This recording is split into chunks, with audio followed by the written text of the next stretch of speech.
Tem uma coisa que ninguém te conta sobre envelhecer. Não é o corpo que dói mais.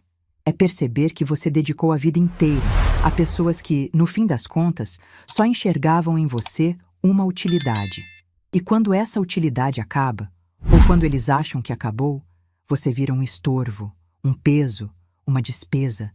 Meu nome é Carmen Lúcia Monteiro. Tenho 67 anos. E essa história começa com uma frase que meu genro disse numa noite de sexta-feira, sem saber que eu estava ouvindo.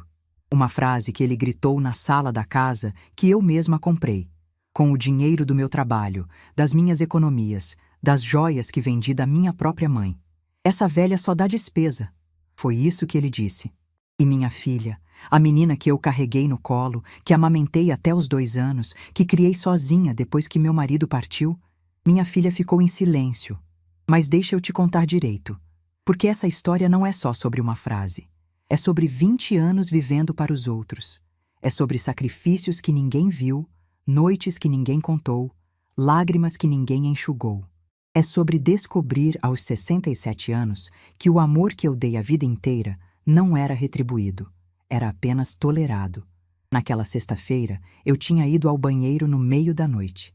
Meu quarto ficava nos fundos da casa, o menor dos 3 quartos, aquele que eu mesma escolhi para ficar quando Renata e Marcos se casaram. Achei que era o certo. Eles eram o casal, precisavam de espaço, de privacidade. Eu era só a mãe que estava ali para ajudar. Voltando do banheiro, passei pelo corredor escuro e ouvi vozes na sala. A televisão estava desligada, mas a luz do abajur ainda estava acesa. Marcos e Renata conversavam e, pelo tom, percebi que era uma daquelas discussões sobre dinheiro que vinham acontecendo cada vez mais. Eu deveria ter voltado para o quarto. Deveria ter fingido que não ouvi nada. Era o que eu sempre fazia. Mas alguma coisa me fez parar ali, encostada na parede do corredor, no escuro, ouvindo. A voz de Marcos era alta, irritada. Ele reclamava das contas, do preço das coisas, de como o salário não estava dando. E então ele disse, com aquela voz cheia de desprezo que eu conhecia tão bem: "O problema é essa velha, Renata. Essa velha só dá despesa. Come a nossa comida, usa a nossa luz, a nossa água, ocupa um quarto inteiro que podia ser meu escritório. Quando é que você vai ter coragem de resolver isso?" Meu coração parou. Juro que parou por alguns segundos, porque não foi só a frase que me atingiu. Foi o pronome. Nossa comida, nossa luz, nossa água. Como se aquela casa fosse deles, como se eu fosse uma invasora no meu próprio lar. Mas o pior ainda estava por vir. Esperei. Fiquei ali, no escuro, esperando minha filha dizer alguma coisa. Qualquer coisa. Não fala assim da minha mãe. Ela nos ajuda tanto. Sem ela a gente não teria nem essa casa. Qualquer defesa, por menor que fosse. O que eu ouvi foi silêncio. Um silêncio longo, pesado, que dizia mais do que qualquer palavra. E depois, a voz de Renata, baixinha, quase um sussurro. "Eu sei, amor. Eu sei. Vou pensar em alguma coisa." Naquele momento, senti algo se partir dentro do meu peito. Não foi raiva. Não foi tristeza. Foi algo mais profundo, mais definitivo. Foi como se um véu tivesse caído dos meus olhos e eu finalmente enxergasse a verdade que me recusei a ver durante 20 anos. Voltei para o meu quarto em silêncio. Deitei na cama, olhando para o teto escuro, e não consegui dormir. Fiquei ali, imóvel, enquanto as memórias passavam pela minha cabeça como um filme. Lembrei do dia em que meu marido Geraldo partiu. Um problema no coração que ninguém esperava. Num dia, ele estava rindo na mesa do jantar, contando piada. E no outro eu estava de preto, segurando a mão da Renata no velório, tentando ser forte pelas duas. Lembrei da decisão que tomei algumas semanas depois. Renata tinha 22 anos, estava terminando a faculdade, tinha acabado de ficar noiva do Marcos. Eles queriam se casar, mas não tinham onde morar. E eu, com o dinheiro do seguro de vida do Geraldo e as economias que a gente tinha guardado, decidi fazer o que qualquer mãe faria. Fui até a gaveta onde minha mãe guardava as joias dela. Brincos de ouro que eram da minha avó. Um colar de pérolas que estava na família há 3 gerações. Um anel de esmeralda que minha avó trouxe de Portugal quando veio para o Brasil, ainda menina. Peguei tudo. Levei a um joalheiro de confiança. E vendi. Com esse dinheiro, mais o seguro do Geraldo, comprei uma casa. Uma casa boa, num bairro tranquilo de Sorocaba, com 3 quartos, sala ampla, cozinha espaçosa, quintal com jabuticabeira. Uma casa onde minha filha pudesse construir uma família. Coloquei no meu nome. Não por desconfiança, mas por proteção. Renata era jovem. Marcos era um rapaz que eu mal conhecia. E se o casamento não desse certo? E se houvesse separação? Eu queria garantir que, acontecesse o que acontecesse, minha filha teria sempre um teto. Era meu presente silencioso. Minha forma de protegê-la mesmo depois que eu partisse. Nunca cobrei nada. Nunca joguei na cara. Nunca disse a casa é minha. Simplesmente fui morar com eles, fiquei com o quarto menor e passei a ajudar no que podia. Achei que era o certo. Achei que era o que uma boa mãe fazia. Deitada naquela cama, 20 anos depois, eu me perguntava onde tinha errado. Lembrei dos primeiros anos, quando tudo parecia funcionar. Marcos era educado, me tratava bem, dizia obrigado quando eu fazia o jantar. Renata estava feliz, radiante, cheia de planos. Quando Pedro nasceu, eu larguei meu trabalho de costureira para cuidar dele. Achei que era temporário. Achei que depois Renata ia colocá-lo numa creche e eu voltaria a trabalhar. Mas a creche nunca veio. E 3 anos depois, Isabela nasceu. E eu continuei ali, cuidando, limpando, cozinhando, lavando, passando. Enquanto eles trabalhavam, eu segurava a casa.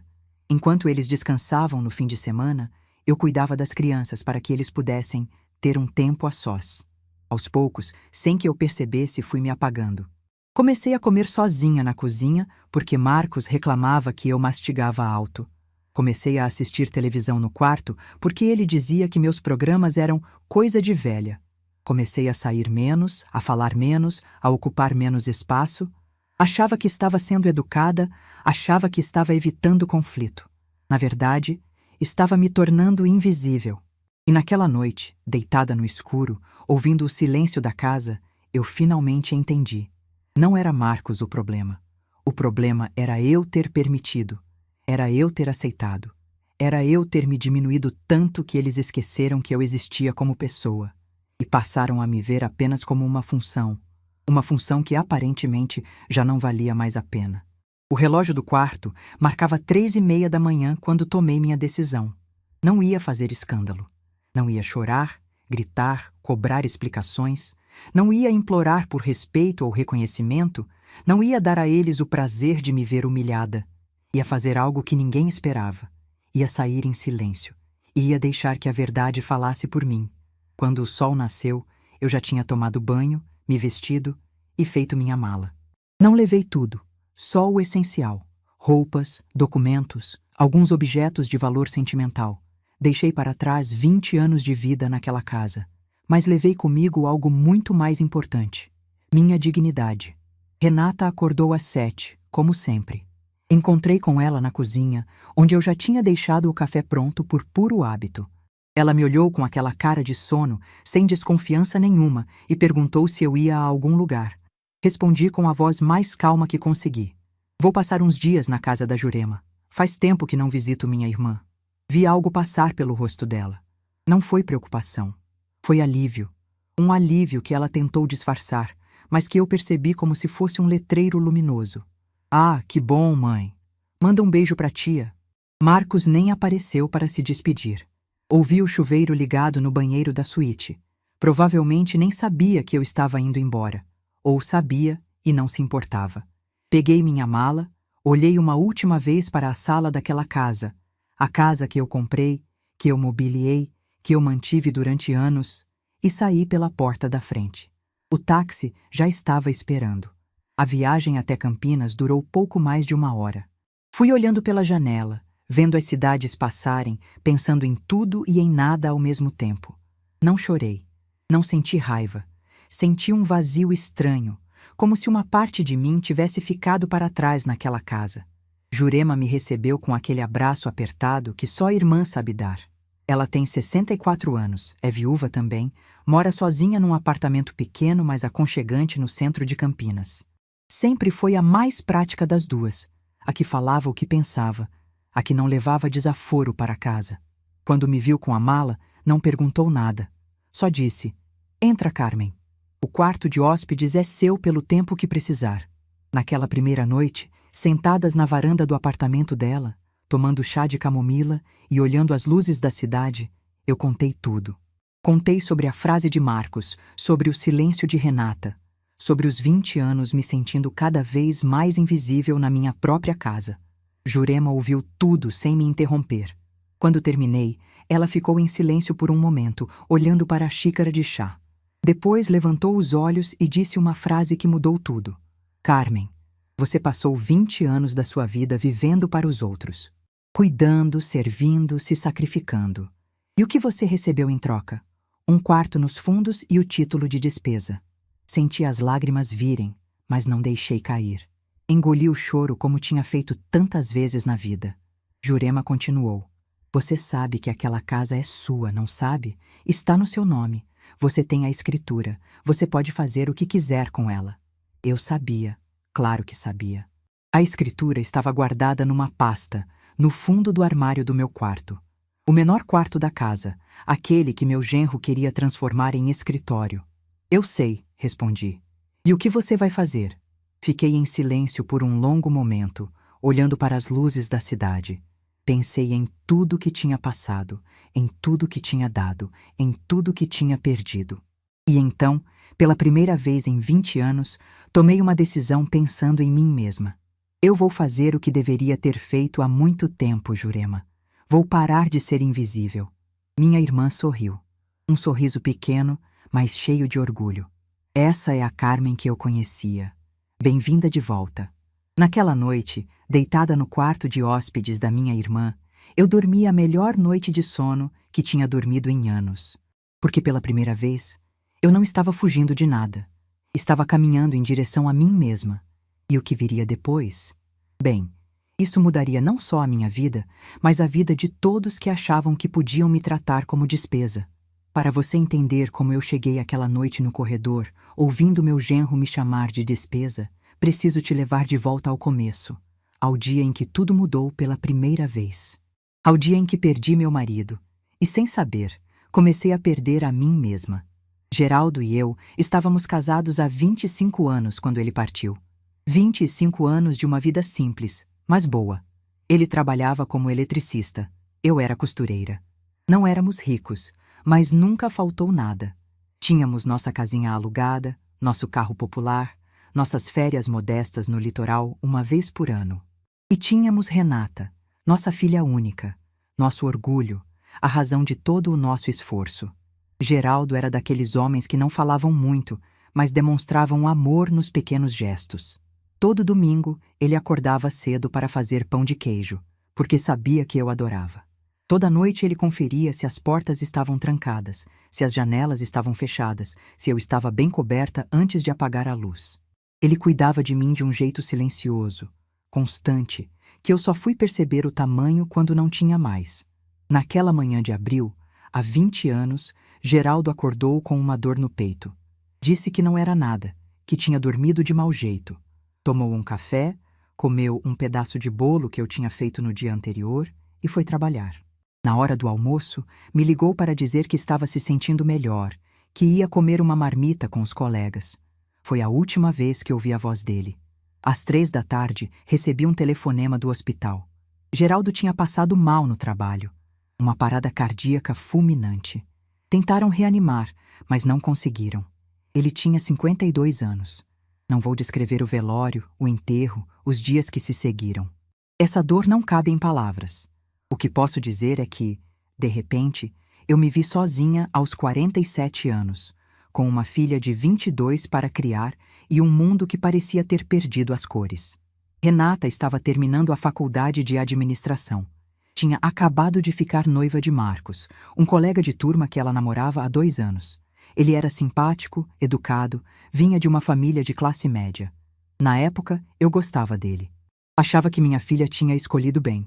O problema era que eles queriam se casar, mas não tinham condições. O salário de Renata como estagiária era uma mixaria. Marcos tinha acabado de ser efetivado numa empresa pequena. Ganhava pouco mais que o mínimo. Juntos, mal conseguiriam pagar o aluguel de um apartamento simples. Foi aí que tomei a decisão que mudaria o rumo da minha vida. Geraldo tinha um seguro de vida. Não era uma fortuna, mas era um valor considerável. Além disso, tínhamos algumas economias guardadas para emergências. Juntando tudo, dava para comprar uma casa pequena à vista.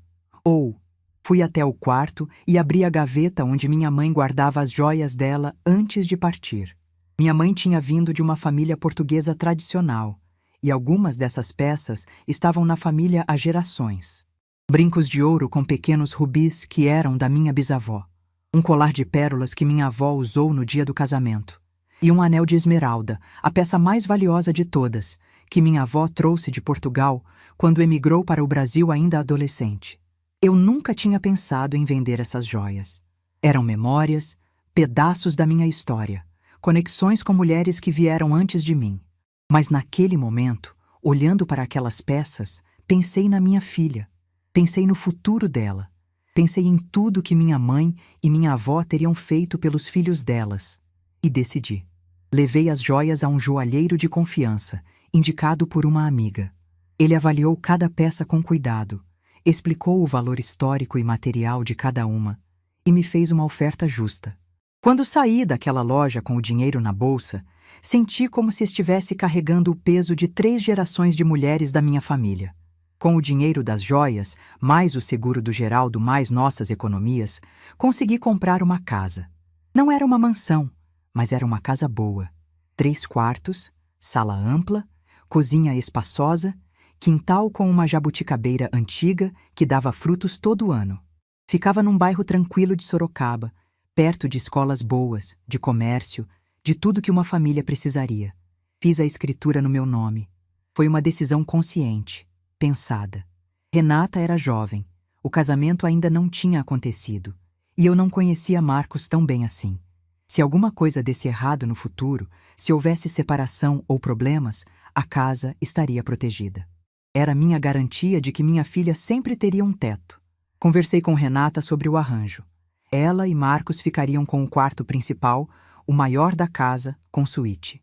Eu ficaria com o quarto dos fundos, menor, mais simples, mas suficiente para mim. Dividíamos as despesas, eu ajudaria com a casa, e todo mundo ficaria bem. Na época, pareceu a decisão mais acertada do mundo. O casamento aconteceu 6 meses depois. Uma cerimônia simples, bonita, no salão da igreja do bairro.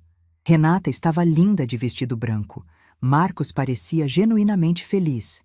E eu chorei a cerimônia inteira, pensando em como Geraldo teria ficado orgulhoso de ver a filha dele casando. Os primeiros anos foram bons, ou pelo menos foi o que eu me convenci a acreditar. Marcos era educado comigo. Dizia bom dia, boa noite, obrigado pelo jantar. Renata parecia feliz, realizada, construindo a vida que sempre sonhou. Eu cuidava da casa enquanto eles trabalhavam, fazia as compras, cozinhava, mantinha tudo organizado. À noite, jantávamos juntos na mesa da cozinha, conversando sobre o dia, fazendo planos para o futuro. Quando Renata engravidou, 5 anos depois do casamento, eu me senti a mulher mais feliz do mundo. Finalmente seria avó. Finalmente teria uma nova razão para viver. Um novo amor para dedicar meu coração. Pedro nasceu numa madrugada de julho. Eu estava na sala de espera do hospital, andando de um lado para o outro, rezando para que tudo corresse bem. Quando Marcos apareceu com aquele sorriso enorme dizendo que era um menino saudável, eu desabei a chorar de alegria. Nos primeiros meses, eu ajudava no que podia. Lavava as roupinhas do bebê, preparava as mamadeiras, acordava de madrugada quando ele chorava para que Renata pudesse descansar. Quando a licença maternidade acabou e minha filha precisou voltar ao trabalho, surgiu a grande questão. Quem cuidaria do Pedro? Creche era caro. Babá era mais caro ainda. E eu estava ali, disponível, querendo ajudar. Foi assim que larguei meu trabalho de costureira. Tinha uma clientela fiel que construí ao longo de décadas. Mulheres que confiavam em mim para fazer seus vestidos, ajustar suas roupas, criar peças especiais para ocasiões importantes. Liguei para cada uma delas, expliquei a situação, indiquei outras costureiras. Fechei meu ateliê improvisado no quarto dos fundos e me dediquei integralmente ao meu neto. Na época, não pensei duas vezes. Era o natural, o esperado, o que qualquer avó faria. Só anos depois eu entenderia o tamanho do que abri mão. Cuidar de bebê é trabalho integral. Acordar de madrugada, trocar fraldas, preparar papinhas, dar banho, levar ao pediatra, estimular, brincar, acalmar quando chora. Fiz tudo isso com amor, sem reclamar, sem cobrar nada. Pedro era minha alegria, minha razão de acordar todo dia. Quando ele completou 3 anos, Renata engravidou de novo. Isabela nasceu numa tarde de dezembro, uma menina de olhos grandes e sorriso fácil, que conquistou meu coração no primeiro segundo. E a rotina se repetiu. Mais fraldas, mais mamadeiras, mais noites em claro, mais dedicação total. Durante anos, minha vida girou em torno daquelas crianças. Eu acordava às 5 da manhã para preparar o café. Deixava tudo pronto para quando Marcos e Renata saíssem para o trabalho. Cuidava das crianças o dia inteiro, fazia almoço, limpava a casa, lavava roupa, passava, organizava. Quando eles chegavam do trabalho, a casa estava impecável, o jantar na mesa, as crianças de banho tomado e prontas para dormir. Eu era invisível. Não percebi isso acontecendo. Foi gradual, sutil, como água corroendo pedra. Pequenas coisas que sozinhas não significavam nada, mas que juntas construíram uma prisão. Marcos começou a fazer comentários sobre a casa. Dizia que estava apertada, que as crianças precisavam de mais espaço, que era estranho morar com a sogra. No começo eram piadas, ditas com um sorriso, e eu ria junto, achando que era brincadeira. Depois viraram indiretas, ditas num tom mais sério. E, por fim, se tornaram reclamações abertas, repetidas toda semana. Renata nunca me defendia. Quando eu tentava conversar com ela sobre o comportamento do marido, ela desviava o assunto. Dizia que eu estava exagerando, que Marcos era estressado por causa do trabalho, que eu precisava relevar. Ele é assim mesmo, mãe. Não leva a sério. Mas eu levava. Cada comentário ficava guardado dentro de mim, criando camadas de mágoa que eu nem sabia que estavam se acumulando. Comecei a me diminuir. Passei a jantar mais cedo, sozinha na cozinha, para não atrapalhar o jantar deles. Passei a assistir televisão no meu quarto, porque Marcos reclamava dos meus programas. Passei a sair menos, a falar menos, a ocupar menos espaço. Quando tinha visita em casa, eu ficava na cozinha preparando café, aparecendo só para servir e desaparecendo em seguida. Um dia, uma amiga de Renata perguntou quem era a moça que ajudava em casa. Minha própria filha demorou alguns segundos para responder que era a mãe dela. Alguns segundos, como se tivesse que lembrar quem eu era. Aquilo doeu mais do que qualquer frase de Marcos. Mas eu continuava ali. Continuava cuidando, servindo, me sacrificando. Porque era isso que mães faziam, não era? Era isso que avós faziam. Era meu papel, minha função, minha razão de existir. Aos poucos, minha identidade foi desaparecendo. Eu não era mais Carmen, a costureira talentosa, a mulher que criou uma filha sozinha, a viúva que teve forças para recomeçar. Eu era a avó das crianças, a mãe da Renata, a velha que mora aqui. Meu quarto, o menor da casa, foi ficando cada vez mais apertado. Não fisicamente, ele sempre teve o mesmo tamanho, mas emocionalmente. Era o único lugar onde eu podia existir sem pedir desculpas, sem atrapalhar, sem ser um incômodo. As economias que eu tinha guardado foram diminuindo. Toda vez que alguma coisa quebrava na casa, era eu quem pagava. A geladeira nova, a reforma do telhado, o aparelho dentário do Pedro, as aulas de natação da Isabela, eu pagava e não dizia nada, porque achava que era minha obrigação. Afinal, eu morava de favor na casa deles, não é? Era o mínimo que podia fazer. O mínimo. Essa palavra me assombra até hoje. Eu dei o máximo a vida inteira e achava que era o mínimo. Renata foi se distanciando aos poucos. Quando éramos só nós duas, depois que Geraldo partiu, a gente conversava por horas. Eu sabia de tudo da vida dela, dos sonhos, dos medos, das alegrias, das frustrações. Com o passar dos anos, essas conversas foram ficando mais raras, mais curtas, mais superficiais. Ela chegava do trabalho cansada, queria ficar com o marido, queria descansar. Eu entendia, ou fingia entender. Houve um aniversário meu, acho que foi quando completei 62 anos, em que ninguém lembrou. Ninguém. Nem Renata, nem Marcos, nem as crianças. Eu acordei naquele dia esperando pelo menos um parabéns, um abraço, um bolinho improvisado. Nada. Foi um dia comum, como qualquer outro. Eu fiz o café, cuidei da casa, preparei o jantar. À noite, quando todos já tinham ido dormir, eu sentei sozinha na cozinha e chorei pela primeira vez em anos. No dia seguinte, Renata lembrou. Pediu desculpas, disse que estava com a cabeça cheia de problemas do trabalho, prometeu que ia compensar. Nunca compensou. E eu nunca cobrei. É assim que a gente vai desaparecendo. Não de uma vez, não com um grande evento. Vai sendo apagada aos poucos, dia após dia, até que um dia olha no espelho e não reconhece mais a mulher que está ali. Foram 20 anos assim. 20 anos sendo útil, sendo funcional, sendo conveniente. 20 anos abrindo mão de mim mesma para caber no espaço que me deixavam ocupar. E sabe o que é mais triste? Eu achava que era amor.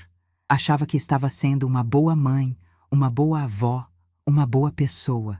Achava que meu sacrifício seria reconhecido um dia, que eles iam perceber tudo o que eu fazia, que iam me agradecer. Nunca aconteceu. O que aconteceu foi aquela noite de sexta-feira. Marcos gritando na sala, Renata em silêncio. E eu, no corredor escuro, finalmente acordando de um sono que durou 2 décadas. Essa velha só dá despesa. Essa frase não me destruiu. Essa frase me libertou. Porque me mostrou com uma clareza brutal que eu tinha passado 20 anos da minha vida investindo em pessoas que não me viam como pessoa, que me viam como função. E quando a função deixou de ser conveniente, eu virei despesa. Naquela noite, deitada no quarto de hóspedes da minha irmã, eu prometi a mim mesma que nunca mais seria invisível, que nunca mais abriria mão de quem eu era para caber no espaço que os outros me ofereciam, que nunca mais confundiria ser usada com ser amada. E essa promessa eu ia cumprir de um jeito que ninguém esperava. Na casa da Jurema, os dias passavam devagar. Era estranho não ter uma rotina de cuidar de alguém, de preparar refeições para uma família inteira, de correr atrás de tarefas que nunca terminavam. De repente, eu tinha tempo. Tempo para pensar, para lembrar, para enxergar com clareza coisas que tinha me recusado a ver durante 2 décadas. Minha irmã me deu espaço nos primeiros dias. Não ficava fazendo perguntas. Não me pressionava a tomar decisões. Apenas estava ali, presente, preparando um café pela manhã, sentando comigo na varanda no fim da tarde, me lembrando com sua simples presença de que eu não estava sozinha no mundo. Foi numa dessas tardes, enquanto o sol se punha e pintava o céu de Campinas com tons de laranja e rosa, que eu comecei a fazer algo que nunca tinha feito antes. Contar. Não contar no sentido de narrar. Isso eu já tinha feito. Contar no sentido de somar. De colocar no papel, item por item, tudo que eu tinha investido naquela família ao longo de 20 anos. Tudo que eu tinha dado, pagado, sacrificado, sem nunca receber um obrigado de verdade. Jurema me trouxe um caderno e uma caneta. Sentei na mesa da cozinha dela e comecei a escrever. O que saiu daquelas páginas me assustou. A casa para começar. Aquela casa que Marcos chamava de nossa, que Renata tratava como se fosse dela por direito, custou tudo que eu tinha. O seguro de vida do Geraldo, nossas economias de anos e as joias da minha mãe. Fiz uma estimativa do valor que aquilo representaria hoje, com a valorização do bairro, com as melhorias que foram feitas. O número me deixou tonta, mas a casa foi só o começo. Lembrei da geladeira. A geladeira antiga começou a dar problema quando Pedro tinha uns 4 anos. Fazia um barulho estranho, não gelava direito, a conta de luz estava vindo cada vez mais alta. Marcos reclamava todo mês, dizia que precisavam trocar, mas que não tinha dinheiro. Um dia, sem falar nada, fui até uma loja de eletrodomésticos e comprei uma geladeira nova. Paguei à vista com o dinheiro que eu tinha guardado. Quando o entregador chegou, disse apenas que tinha conseguido um bom desconto numa promoção. Ninguém perguntou mais nada. Ninguém me pagou de volta. Lembrei do telhado. Num verão particularmente chuvoso, começou a aparecer infiltração no quarto das crianças. Marcos chamou um pedreiro para fazer um orçamento, viu o preço e disse que ia dar um jeito depois. O depois nunca chegava e a mancha no teto só aumentava. Quando Isabela começou a tossir de noite por causa da umidade, eu não aguentei. Chamei o pedreiro por conta própria, paguei a reforma inteira e disse que tinha sido mais barato do que o orçamento inicial. Mentira, foi mais caro. Mas eu não podia ver minha neta doente. Lembrei do aparelho dentário do Pedro. Ele tinha uns 9 anos quando o dentista disse que precisava usar aparelho, que os dentes estavam vindo tortos e quanto mais cedo corrigisse, melhor. O plano odontológico cobria uma parte, mas a outra parte era considerável. Marcos bufou. Renata disse que iam pesquisar opções mais baratas. Enquanto isso, meu neto sorria com vergonha, cobrindo a boca com a mão. Fui até a clínica sozinha, conversei com a recepcionista e assumi o pagamento da diferença. 12 parcelas que saíram da minha aposentadoria. Lembrei das aulas de natação da Isabela. Ela tinha medo de água desde pequena, e o pediatra recomendou natação para ajudar a superar o trauma e fortalecer os pulmões. A mensalidade da academia não era barata, e Marcos disse que era frescura, que criança não precisava de natação. Vi o olhinho da minha neta se encher de lágrimas e naquela mesma semana fui até a academia e fiz a matrícula. Paguei durante 2 anos, até ela perder o medo e aprender a nadar. Hoje ela adora piscina e provavelmente nem lembra quem pagou por isso. Lembrei das compras de supermercado. Durante anos, eu ia ao mercado toda semana com minha aposentadoria e complementava o que faltava. Carne, frutas, produtos de limpeza, itens de higiene. Nunca pedi reembolso, nunca anotei quanto gastava. Era minha contribuição, eu pensava. O mínimo que podia fazer, já que morava de favor. Lembrei das roupas das crianças. Toda vez que Pedro e Isabela precisavam de uniforme novo, de tênis, de roupa para uma festa da escola, era eu quem levava para comprar. Usava meu cartão, pagava parcelado e dizia que era presente da vovó. Quantos presentes assim eu dei ao longo dos anos? Quantos uniformes, quantos tênis, quantas mochilas? Lembrei das emergências. A vez que Pedro quebrou o braço jogando bola e precisou de uma tala especial que o convênio não cobria. A vez que Isabela teve uma infecção forte e precisou de um antibiótico importado. A vez que o carro de Marcos quebrou e ele precisou de dinheiro emprestado para consertar. Dinheiro que nunca foi devolvido. Quando terminei de escrever, olhei para aquelas páginas e senti um misto de espanto e tristeza. Eram anos e anos de sacrifícios invisíveis, dinheiro que saiu do meu bolso e entrou na vida deles sem deixar rastro, sem deixar reconhecimento, sem deixar gratidão. E a conta não era só financeira. Havia também o tempo. 20 anos acordando às 5 da manhã. 20 anos cozinhando 3 refeições por dia. 20 anos lavando, passando, limpando, organizando. 20 anos cuidando de crianças que não eram minhas para criar, mas que criei mesmo assim, porque achava que era meu dever. Havia o trabalho que eu perdi. Meu ateliê de costura, minhas clientes fiéis, minha independência profissional. Tudo isso eu abandonei para ser babá em tempo integral. Se tivesse continuado trabalhando, teria minha própria renda, minhas próprias economias, minha própria identidade além de avó e mãe.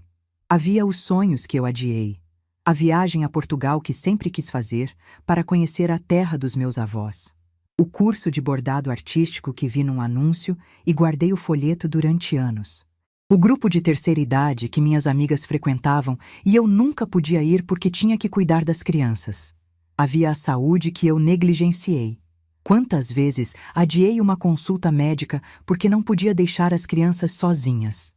Quantas vezes ignorei uma dor porque não tinha tempo de ir ao médico? Quantas vezes me coloquei em último lugar? Jurema olhou para o caderno quando eu terminei.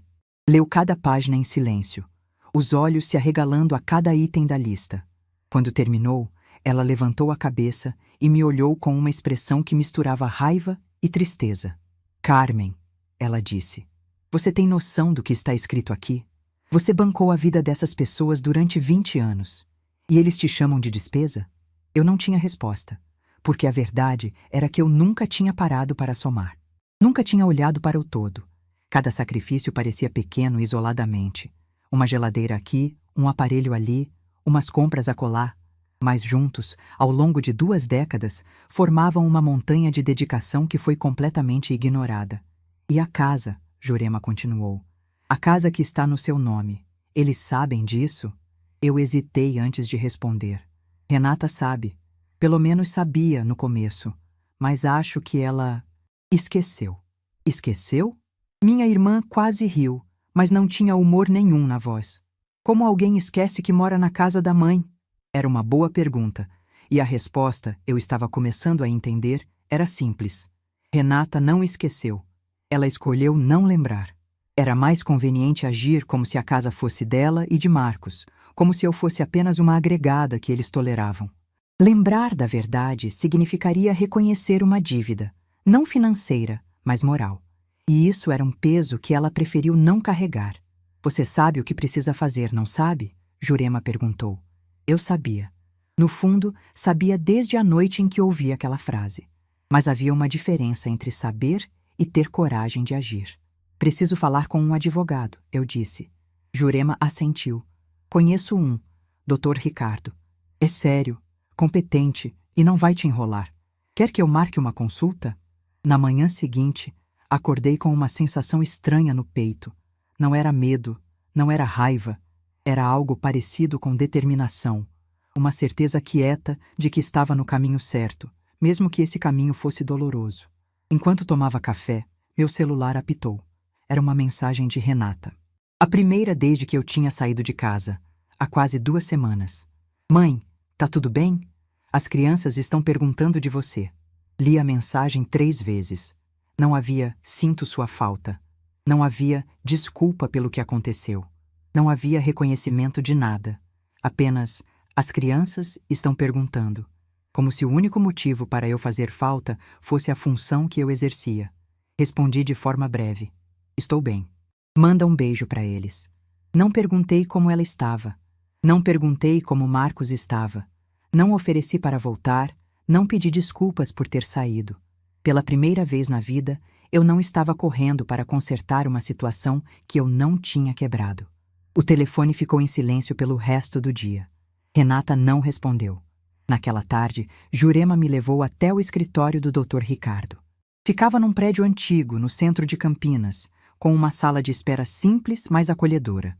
O advogado era um senhor de uns 70 anos, cabelos brancos, olhos atentos por trás de óculos de armação grossa.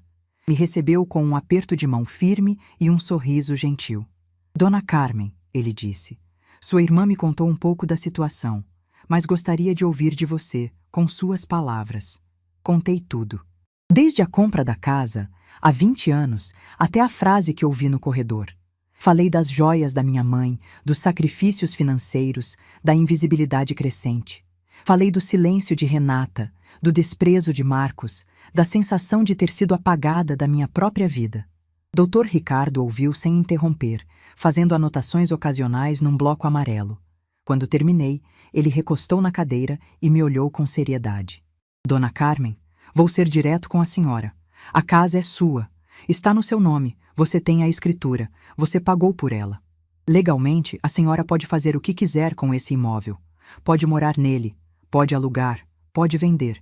E não precisa da autorização de ninguém. Eu sabia disso. Mas ouvir de um advogado, com aquela certeza profissional, me deu uma segurança que eu não esperava. E os ocupantes? Perguntei. Minha filha, meu genro, meus netos. Se a senhora decidir vender o imóvel, eles precisam desocupar. A senhora pode dar um prazo razoável, 60, 90 dias, para que encontrem outro lugar. Tudo dentro da lei, tudo documentado. E se eles não saírem? Aí entramos com uma ação de despejo, mas, sinceramente, não acho que vai chegar a isso. Quando perceberem que a senhora está falando sério, vão sair. Fiquei em silêncio por um momento, processando as informações.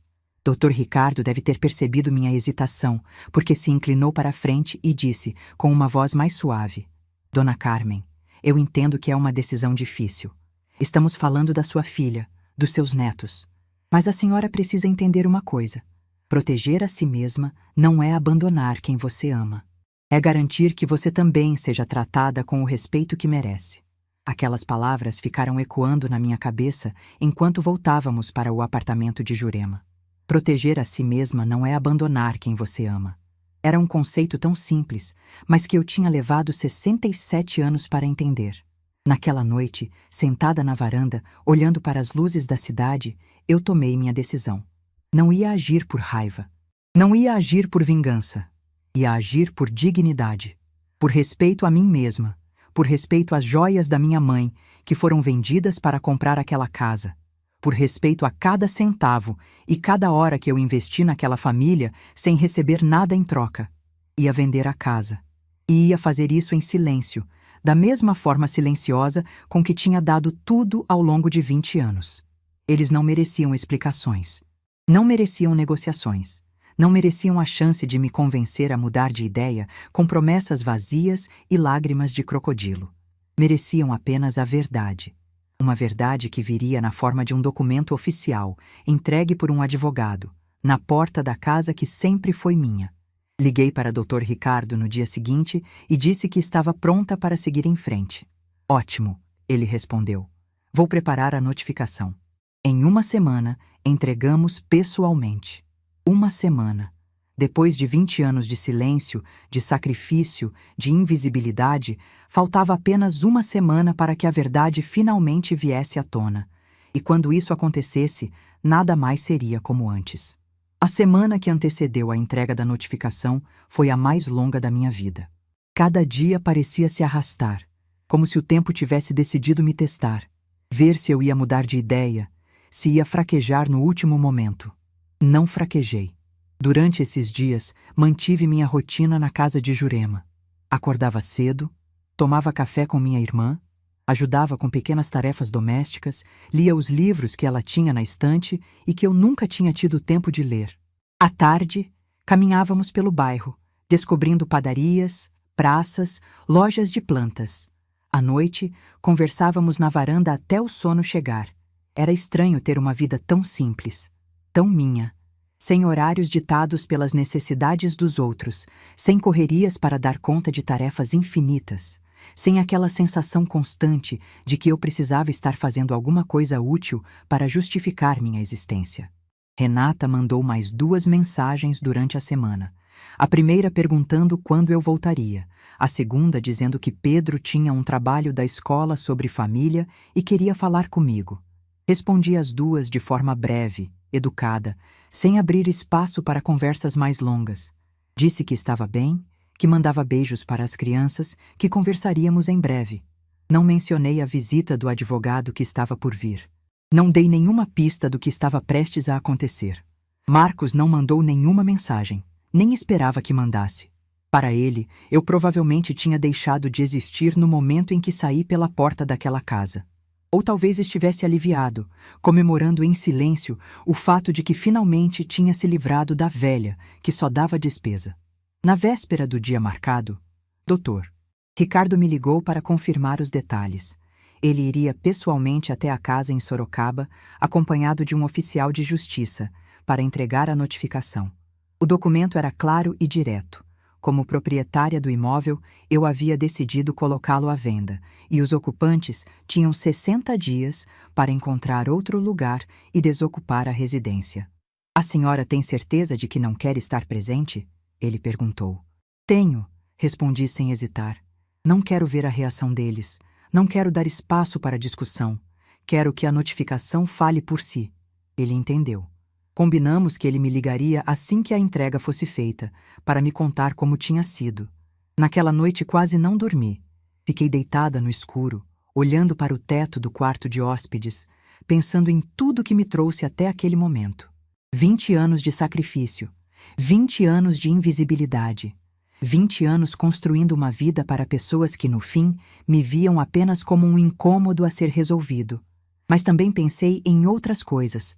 Pensei em Renata quando era pequena, quando corria para os meus braços depois da escola, quando me contava todos os segredos, quando dizia que eu era a melhor mãe do mundo.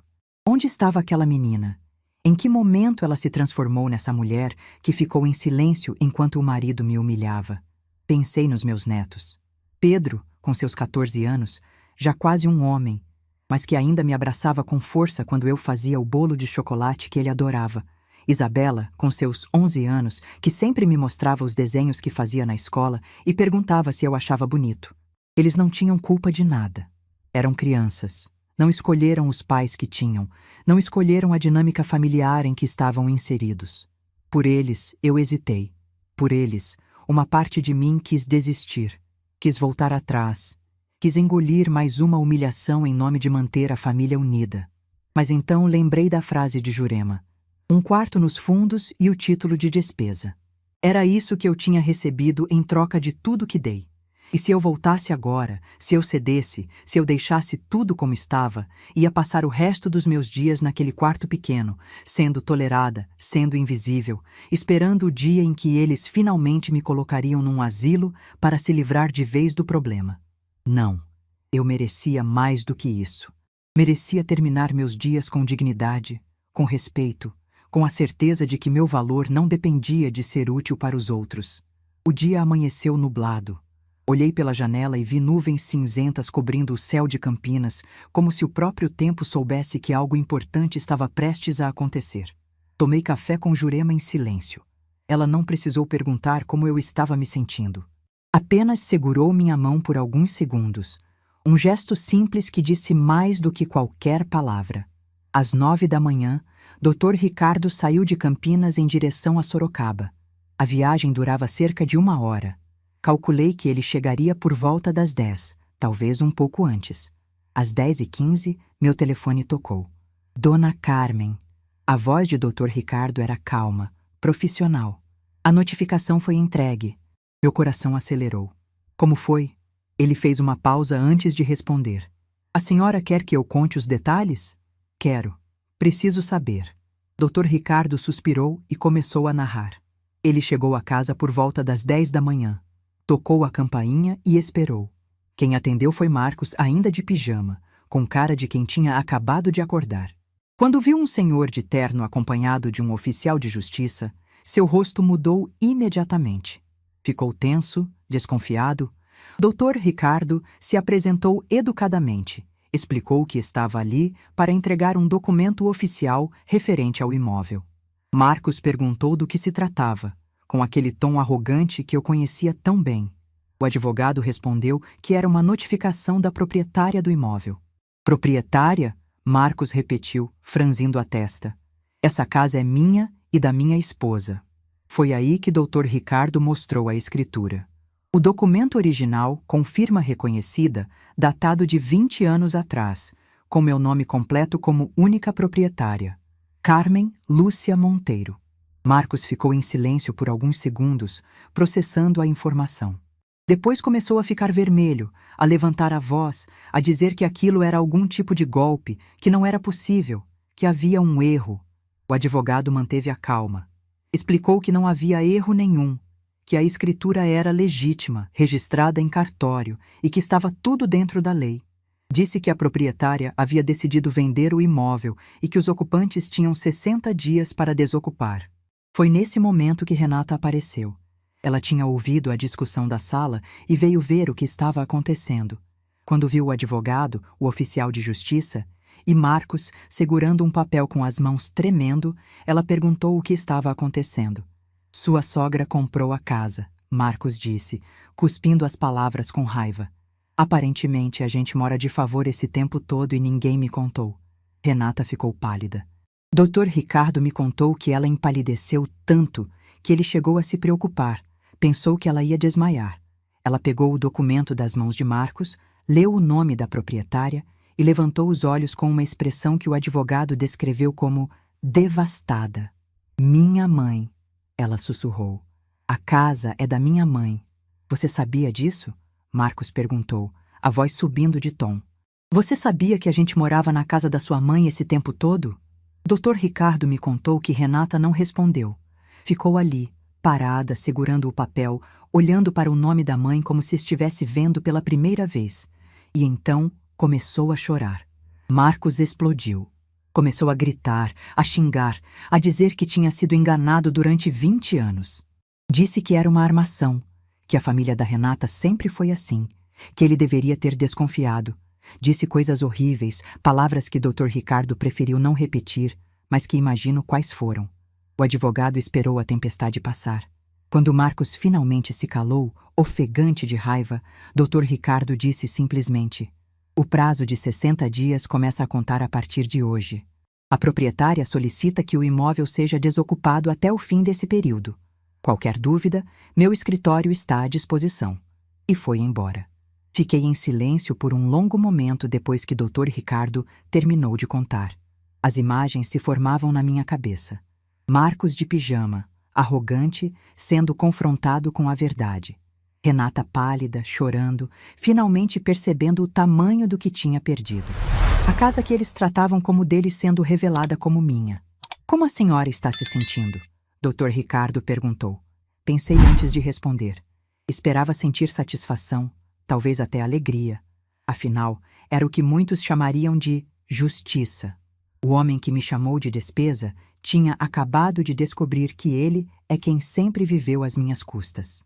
A filha que não me defendeu tinha acabado de perceber que me perdeu junto com a casa. Mas não foi satisfação que eu senti. Foi algo mais complexo, mais profundo. Uma mistura de alívio e tristeza, de paz e melancolia.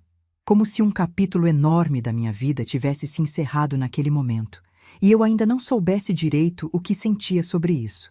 "Estou em paz", respondi finalmente. Pela primeira vez em muito tempo, estou em paz. Desliguei o telefone e fui até a varanda. O céu continuava nublado, mas havia uma fresta de sol tentando atravessar as nuvens.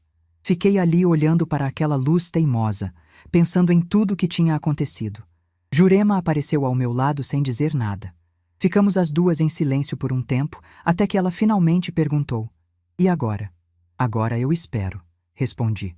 "Espero 60 dias passarem. Espero eles saírem da casa. E espero começar uma vida nova. Você acha que Renata vai te procurar?" Eu sabia que ia. Conhecia minha filha bem o suficiente para saber que ela não ia aceitar aquilo em silêncio. Ia ligar, ia mandar mensagens, ia aparecer na porta de Jurema querendo conversar, querendo explicar, querendo me convencer a mudar de ideia. E eu ia ouvir. Ia ouvir tudo o que ela tinha a dizer, mas não ia mudar de ideia. "Vai", respondi, "mas não vai adiantar." Jurema assentiu, entendendo. "Você está fazendo a coisa certa, Carmen. Sei que dói, mas você está fazendo a coisa certa." Renata ligou naquela mesma noite. Eram quase 11 horas quando meu telefone tocou. Eu já estava na cama, mas não estava dormindo. Estava esperando aquela ligação. Atendi sem dizer nada. "Mãe!" A voz dela estava embargada, trêmula. "Mãe, por favor, a gente precisa conversar." "Estou ouvindo", respondi. "Por que você fez isso? Por que não falou comigo antes? A gente podia ter resolvido isso de outro jeito, mãe. Não precisava envolver advogado, não precisava..." "Não precisava o quê, Renata?" Interrompi. Minha voz calma, mas firme. "Não precisava exigir respeito na minha própria casa? Não precisava lembrar vocês de quem pagou por aquele teto?" Ela ficou em silêncio por alguns segundos. Depois começou a chorar novamente, aquele choro engasgado de quem está tentando falar e não consegue. "Mãe, eu sei que a gente errou. Eu sei que o Marcos foi grosseiro. Mas expulsar a gente de casa? Os seus próprios netos?" "Eu não estou expulsando ninguém, Renata. Estou vendendo um imóvel que é meu. Vocês têm 60 dias para encontrar outro lugar. É tempo suficiente." "Mas, mãe..." "Renata", eu disse, e algo na minha voz deve ter mudado, porque ela parou de falar imediatamente. "Eu passei 20 anos da minha vida cuidando dessa família. Vendi as joias da minha mãe para comprar aquela casa. Larguei meu trabalho para criar seus filhos. Paguei contas, reformas, tratamentos, sem nunca cobrar nada. E o que eu recebi em troca? Um quarto nos fundos e o título de despesa." Ela não respondeu. "Você ficou em silêncio quando seu marido me humilhou. Você concordou quando ele disse que precisava resolver o problema que eu representava. Você me viu sair de casa com uma mala e pareceu aliviada. Mãe, não foi assim. Foi assim sim, Renata. Foi exatamente assim. E eu aceito que você não percebeu, que estava presa numa dinâmica que não via. Mas agora você está vendo. E eu espero que um dia você entenda que o que estou fazendo não é por vingança. É por amor próprio." O silêncio do outro lado da linha era pesado, cheio de palavras não ditas. Eu te amo, filha, continuei. Sempre vou amar. Mas não posso mais viver assim. Não posso mais ser invisível na minha própria vida. Desliguei antes que ela pudesse responder. E então, finalmente chorei. Chorei por tudo que tinha dado e não foi reconhecido. Chorei pela filha que eu criei e que se perdeu pelo caminho. Chorei pelos 20 anos que não voltam mais. Pelas joias da minha mãe que nunca mais verei. Pelos sonhos que adiei e talvez nunca realize. Mas também chorei de alívio. Porque sabia que, apesar de toda a dor, eu tinha feito a escolha certa. Tinha escolhido a mim mesma. E isso, finalmente, era algo que ninguém poderia me tirar. 3 meses. Foi o tempo que levou para minha vida mudar completamente. 3 meses desde aquela noite no corredor. 3 meses desde a mala feita em silêncio. 3 meses desde que decidi parar de ser invisível e começar a existir para mim mesma. A casa foi vendida em 40 dias. Dr. Ricardo cuidou de toda a burocracia, dos documentos, das negociações. Eu não quis me envolver nos detalhes. Apenas pedi que ele encontrasse compradores sérios e que conduzisse tudo com profissionalismo. Quem comprou foi um casal jovem, recém-casados, ela grávida do primeiro filho. Quando o Dr. Ricardo me contou, senti algo apertar no peito. 20 anos atrás, eu tinha comprado aquela casa para uma filha que estava prestes a se casar. Agora, outra família começaria sua história ali. O ciclo se fechava de um jeito que parecia quase poético. O valor da venda foi maior do que eu esperava. O bairro tinha valorizado muito ao longo dos anos e a casa estava bem conservada, graças, em parte, às reformas que eu mesma paguei durante todo esse tempo.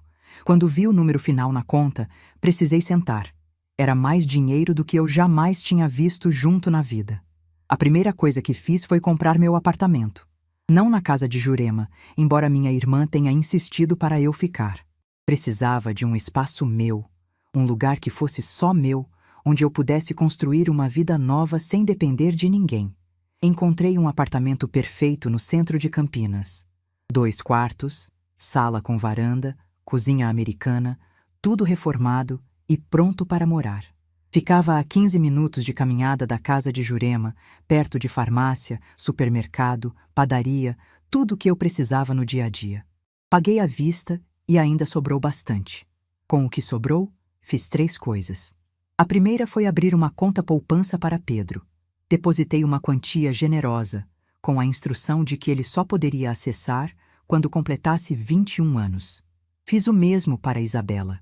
Queria que meus netos tivessem algo meu, uma herança do meu esforço, mas que viesse na hora certa, quando fossem adultos o suficiente para valorizar e usar com sabedoria.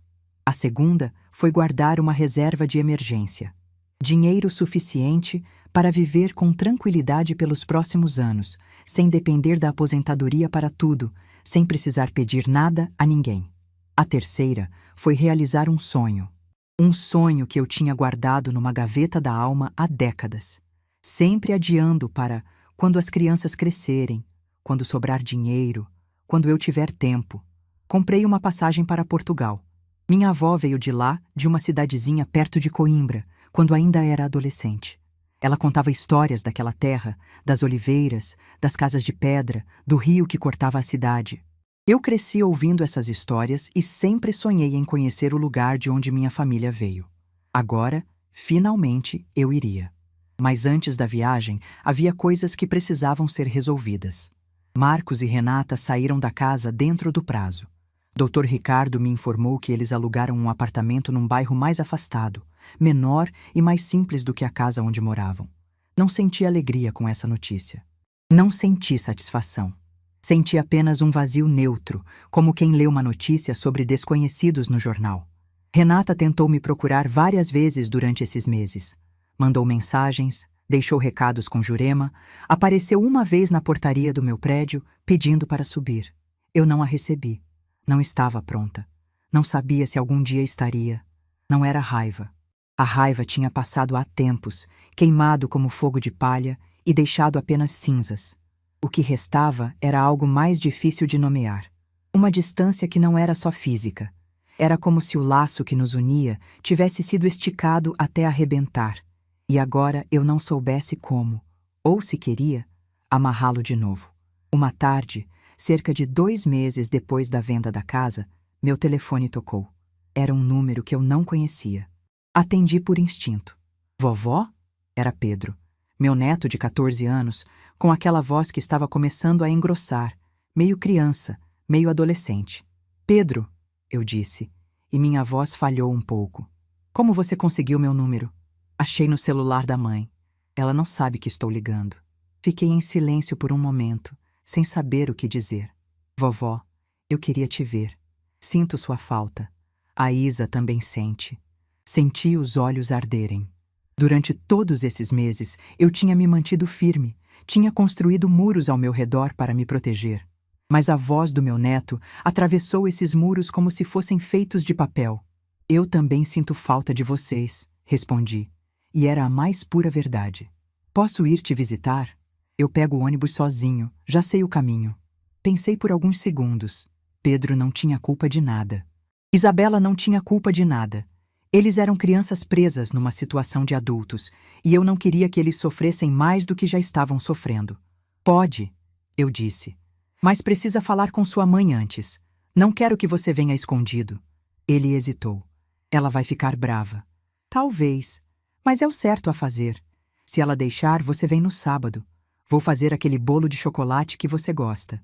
Desliguei o telefone e fiquei olhando para a parede por um longo tempo. Meus netos. Aquelas crianças que eu criei, que eu vi dar os primeiros passos, que eu consolei quando choravam, que eu alimentei, banhei, coloquei para dormir. Elas eram parte de mim, independente do que tinha acontecido com Renata. No sábado seguinte, Pedro apareceu.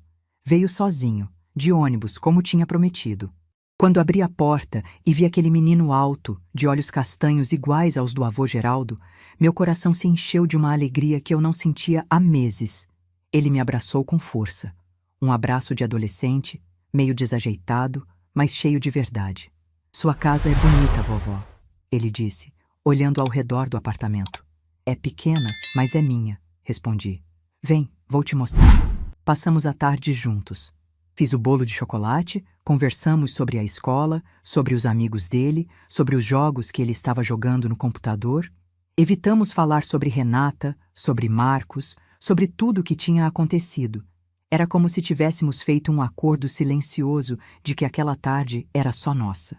Antes de ir embora, Pedro me olhou com uma seriedade que me surpreendeu. Vovó, eu ouvi o que o pai disse naquela noite. Sobre você ser despesa. Meu coração gelou. Eu não sabia que ele tinha ouvido. Eu queria que você soubesse que eu não concordo. Você nunca foi despesa. Você foi a melhor parte de morar naquela casa. Não consegui responder. As lágrimas vieram antes das palavras. Pedro me abraçou de novo e dessa vez foi ele quem me consolou. A Isa quer vir na próxima vez, ele disse. Posso trazer ela? Pode, sussurrei. Sempre. Depois que ele foi embora, fiquei sentada na sala, olhando para o pôr do sol pela janela da varanda. Aquelas palavras do meu neto tinham curado algo dentro de mim que eu nem sabia que estava ferido. Eu tinha passado meses me perguntando se tinha feito a coisa certa, se minha decisão tinha prejudicado as crianças, se elas me odiariam pelo resto da vida. E agora, Pedro tinha me mostrado que não, que ele entendia, que ele me amava apesar de tudo. Nas semanas seguintes, os dois passaram a me visitar regularmente, às vezes juntos, às vezes separados. Isabela, com seus 11 anos, era mais expansiva que o irmão. Chegava tagarelando, contando tudo da escola, mostrando fotos no celular, pedindo para fazer receitas comigo. Ela parecia mais leve, longe da tensão que existia na casa dos pais. Renata soube das visitas, claro. Mandou uma mensagem dizendo que achava complicado as crianças virem me ver, que isso confundia eles. Respondi simplesmente que as portas da minha casa estavam abertas para meus netos e que se ela quisesse impedi-los, teria que explicar para eles o motivo. Ela não impediu. Um dia, cerca de 3 meses depois da venda da casa, Renata apareceu no meu apartamento. Não avisou, não ligou antes. Simplesmente tocou a campainha numa tarde de terça-feira. Quando abri a porta e vi minha filha ali, parada no corredor, percebi como ela tinha mudado. Parecia mais velha, mais cansada. Tinha olheiras profundas e uma tristeza no olhar que eu não conhecia. Posso entrar? Ela perguntou, a voz baixa. Hesitei por um momento. Depois abri a porta e dei espaço para ela passar. Sentamos na sala, uma de frente para a outra. O silêncio era pesado, cheio de coisas não ditas. Foi Renata quem falou primeiro. Mãe, eu vim pedir desculpas. Esperei. Não disse nada. Eu sei que errei. Sei que fui omissa. Sei que deixei o Marcos te tratar mal durante anos e não fiz nada. Ela fez uma pausa, engolindo em seco. Eu não sei por que fiz isso. Ou melhor, sei. Eu tinha medo. Medo de confrontar ele. Medo de criar problemas no casamento. Medo de... Não sei. De tudo. E agora? Perguntei. Ela olhou para as próprias mãos. Agora, o Marcos e eu estamos nos separando. Aquilo me pegou de surpresa. Não esperava. Depois que a gente saiu da casa, as coisas pioraram muito. Ele me culpa pelo que aconteceu, diz que eu deveria ter contado sobre a escritura, que eu sabia o tempo todo. A gente briga todo dia. As crianças estão sofrendo. Ela levantou os olhos, cheios de lágrimas. Eu percebi que passei 20 anos tentando manter um casamento que não me fazia feliz. E nesse processo, perdi você. Fiquei em silêncio por um longo momento, processando aquelas palavras. Renata, eu disse finalmente, eu aceito suas desculpas. De verdade. Mas você precisa entender que desculpas não apagam o que aconteceu. Não apagam 20 anos de eu me sentir invisível na minha própria casa. Não apagam a frase que eu ouvi no corredor, nem o seu silêncio depois dela.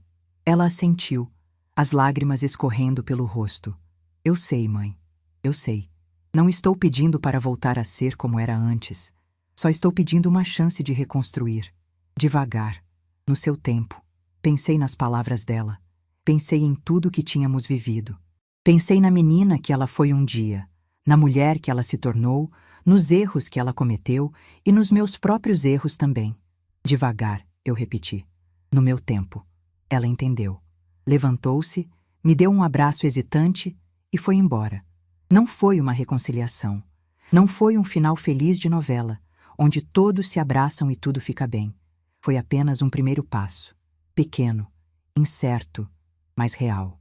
2 semanas depois dessa conversa, embarquei para Portugal. Passei 15 dias na terra dos meus avós. Visitei a cidadezinha de onde minha avó tinha vindo. Caminhei pelas ruas de pedra que ela descrevia nas histórias. Vi as oliveiras e o rio que cortava a cidade. Numa igrejinha antiga, encontrei o registro de batismo dela, o nome escrito numa caligrafia rebuscada de mais de um século atrás. Chorei ali, sozinha, naquela igreja vazia. Chorei pela minha avó que nunca mais voltou à sua terra. Chorei pela minha mãe, cujas joias eu vendi para construir uma vida que não me pertencia. Chorei por mim mesma, por todos os anos perdidos, por todos os sonhos adiados. Mas também sorri. Sorri porque finalmente estava ali, porque tinha conseguido, porque aos 67 anos eu estava vivendo uma vida que era minha. Hoje, sentada na varanda do meu apartamento em Campinas, olhando as luzes da cidade se acenderem enquanto o sol se põe, eu penso em tudo que vivi. Penso na jovem que fui, na mãe que me tornei, na avó que escolhi ser. Penso nos erros que cometi, nas escolhas que fiz, nas dores que carreguei. E penso naquela frase: essa velha só dá despesa. Sabe o que eu descobri? Aquela frase não me definiu. Ela me libertou. Me mostrou a verdade que eu me recusava a ver. Me deu a coragem de mudar o que precisava ser mudado. Eu não sou uma despesa. Nunca fui. Sou uma mulher que dedicou a vida a cuidar dos outros e que aos 67 anos finalmente aprendeu a cuidar de si mesma. Meus netos me visitam toda semana. Renata e eu estamos reconstruindo nossa relação, tijolo por tijolo, com paciência e honestidade. Não sei se algum dia voltaremos a ser próximas como antes. Talvez não. E está tudo bem. Porque eu descobri que meu valor não depende de ser amada por quem eu amo. Meu valor existe independente do reconhecimento dos outros. Meu valor sou eu quem define. Se tem uma coisa que eu gostaria de deixar para quem está ouvindo essa história, é isso. Nunca é tarde para escolher a si mesma. Nunca é tarde para exigir respeito. Nunca é tarde para perceber que você merece mais do que um quarto nos fundos e o título de despesa. O silêncio que eu fiz naquela manhã, quando peguei minha mala e saí sem dar explicações, foi o silêncio mais poderoso da minha vida. Foi o silêncio de uma mulher que finalmente tinha entendido seu próprio valor. E esse valor, eu descobri, não tem preço. Se essa história tocou seu coração, deixe seu like, se inscreva no canal e comente aqui embaixo. No meu lugar, o que você faria? Sua mensagem pode iluminar o dia de alguém.